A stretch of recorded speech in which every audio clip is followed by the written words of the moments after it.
J. Robert Oppenheimer, Destroyer of the World।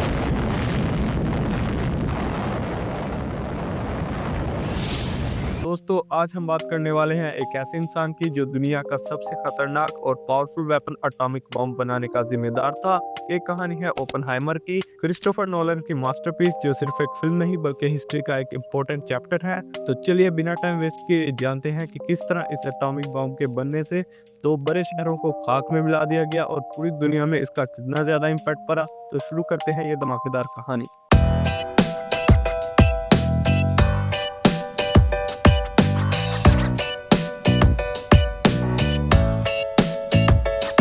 तो सबसे पहले मिलते हैं रॉबर्ट ओपनहाइमर से, एक ब्रिलियंट साइंटिस्ट जो थ्योरेटिकल फिजिक्स का एक्सपर्ट था। बचपन से ही वो साइंस और फिलोसफी दोनों में इंटरेस्टेड था, लेकिन उसका दिमाग सिर्फ नंबर्स और फार्मूलाज तक लिमिटेड नहीं था। वो जिंदगी को भी एक अलग पर्सपेक्टिव से देखता था। लेकिन जब वर्ल्ड वॉर 2 का टाइम आया, सब कुछ बदलने लगा। अमेरिका चाहता था कि एक ऐसा वेपन बनाया जाए जो जर्मनी और जापान को हमेशा के लिए हरा सके, और यहीं पर एंटर होता है एक secret project, the Manhattan project, जो ओपनहाइमर को दिया जाता है। एक इम्पॉसिबल टास्क, दुनिया का सबसे पहला एटॉमिक बॉम्ब बनाने का।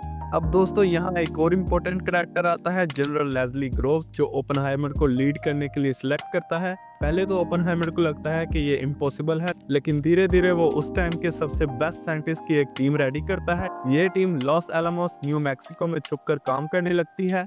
अब दोस्तों, साइंस और कैलकुलेशंस तो एक तरफ, लेकिन ये प्रोजेक्ट सिर्फ एक बॉम्ब बनाने तक लिमिटेड नहीं था। ये एक एथिकल डायलेमा भी था। ऑब्वियसली अगर आप दो शहरों की आबादी ही खत्म कर दोगे तो आप तो डिप्रेशन में ही चले जाओगे। ओपनहाइमर जानता था कि अगर बॉम्ब सक्सेसफुल हो गया तो दुनिया हमेशा के लिए बदल जाएगी, लेकिन उसके पास इसके अलावा कोई ऑप्शन नहीं था। कई सालों की मेहनत के बाद आखिर वो दिन आ ही गया। 16 जुलाई 1945 न्यू मैक्सिको में किया गया ट्रिनिटी टेस्ट। पूरी टीम नर्वस थी। ओपनहाइमर भी टेंशन में था, क्योंकि ये एक ऐसे वेपन का पहला टेस्ट था जो दुनिया को तबाह कर सकता था। और फिर एक तेज चमक, एक जोर का ब्लास्ट और हवा में उठी एक बड़ी सी फायरबॉल। ये था दुनिया का सबसे पहला न्यूक्लियर एक्सप्लोजन। जब ओपनहाइमर ने ये देखा, उसके दिमाग में एक संस्कृत स्टैंजा घूम रहा था, now I am become death, the destroyer of worlds. Now I am become death, the destroyer of worlds. ये लाइन उसकी गिल्ट और उसकी रिस्पॉन्सिबिलिटी दोनों को दिखाती है। लेकिन असली इम्पैक्ट तो तब दिखा जब 6 अगस्त 1945 को हिरोशिमा और 9 अगस्त 1945 को नागासाकी पर ये बॉम्ब्स गिराए गए। पूरा शहर तबाह हो गया, हजारों लोग इंस्टेंट मारे गए और कई लोग रेडिएशन की वजह से कुछ दिनों बाद मारे गए। First record of the dome of Nagasaki, target for atom bomb number 2.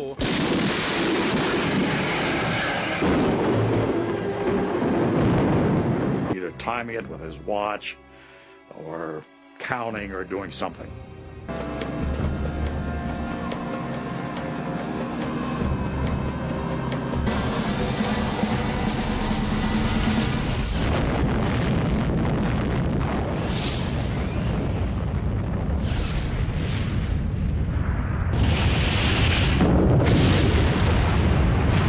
Oppenheimer को लगा था कि ये सिर्फ एक डेटरेंट होगा, लेकिन अमेरिका ने इसे वॉर में यूज कर लिया।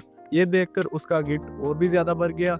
दोस्तों, हिरोशिमा और नागासाकी के बाद ओपनहाइमर का कॉन्साइंस उसे चैन से जीने नहीं दे रहा था। उसने अमेरिका की न्यूक्लियर पॉलिटिक्स के खिलाफ आवाज उठाई, लेकिन इसका नतीजा उल्टा निकला। उसे कम्युनिस्ट सपोर्टर कहकर उसकी सिक्योरिटी क्लियरेंस छीन ली गई और उसका पॉलिटिकल करियर खत्म कर दिया गया। एक साइंटिस्ट जो कभी हीरो था अब विलन बन चुका था। लेकिन दोस्तों, अगर आज दुनिया में न्यूक्लियर वेपन्स का यूज कंट्रोल में है तो उसका क्रेडिट ओपनहाइमर को भी जाता है, क्योंकि उसने दुनिया को दिखा दिया था कि ये कितने खतरनाक हो सकते हैं। तो दोस्तों, ये थी कहानी ओपनहाइमर की, एक ऐसे इंसान की जो दुनिया को समझने चला था पर दुनिया ने उसे ही समझना छोड़ दिया।